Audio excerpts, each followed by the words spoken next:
understand my mother and why she was willing to sacrifice her life for us. She found peace, and so have I. In exchange for peace, I have forgiven Captain Rutgers. I am forever free now.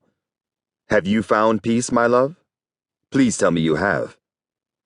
Before she could answer, a man she had often seen at the docks whenever she was there walked up to them.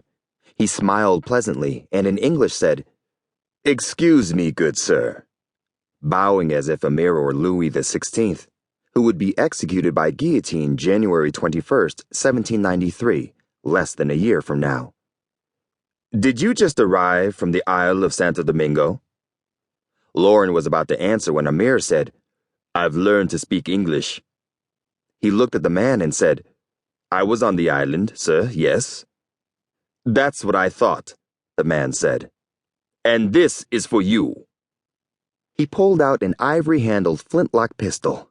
The barrel was sparkling silver. The smile he wore was still visible when he pulled the trigger and bang! Blew Amir's brains clean out of his head. Lauren had seen it, but she could not believe it. Amir stood perfectly still for a few precious seconds as his eyes lost their light. Then, as if by slow motion, the rest of him realized they were dead and floated to the ground, making no effort to brace the fall. "No!" Lauren screamed. The man leaned over Amir's dead body and screamed, "That was for Francois and Helen Torvel. Helen was my sister, and you savages raped and killed her." Pow! Another shot rang out. Captain Joseph Rutgers had killed the man with the same gun that a female slave had held under his nose on the voyage to the Americas. And that was for killing an innocent man. Then he fell to his knees and wept bitterly. "This was my last contract. I was finished after this." He didn't seem to be talking to anyone in particular. He didn't seem to know he was speaking. The words just found their way out of his open mouth. Jonah, his estranged brother who had seen it all, walked over to Rutgers and stood next to him. Many years had passed since Jonah had bedded Tracy Combs, Joseph's former wife. Many years had passed since he'd begged his brother for forgiveness, only to be met with a silent, disdainful stare. He never said a word. He just looked down at his brother.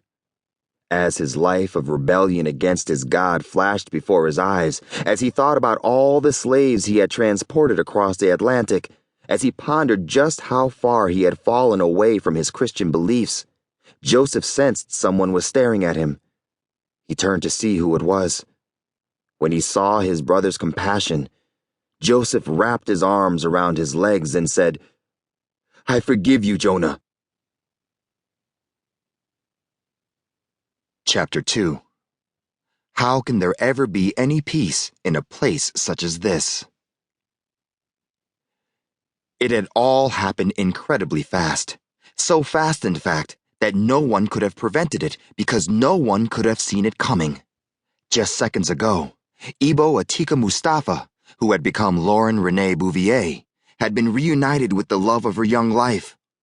Although she thought she would never see him again, she had often dreamed of marrying the man she had left all for.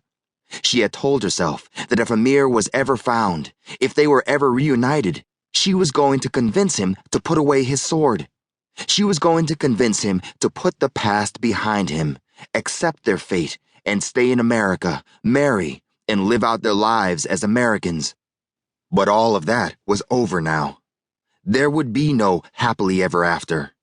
That fairy tale had come to an abrupt end when a single ball of lead left an assassin's pistol and burrowed its way into her beloved's head. Lauren noticed that the citizens who had previously been papier-mâché cutout people were now suddenly alive and moving, running to the scene of the gruesome crime, albeit in slow motion. She looked down at Amir's lifeless body. His blood poured out of his head, covering the dock, staining it crimson. Dizzied by what she had seen, her knees wobbled and threatened to give way to her weight, which suddenly became an enormous burden. She wanted to give in to her emotions. She wanted to acquiesce and drop to her knees and weep. There was no shame in it, but she couldn't, because the flame of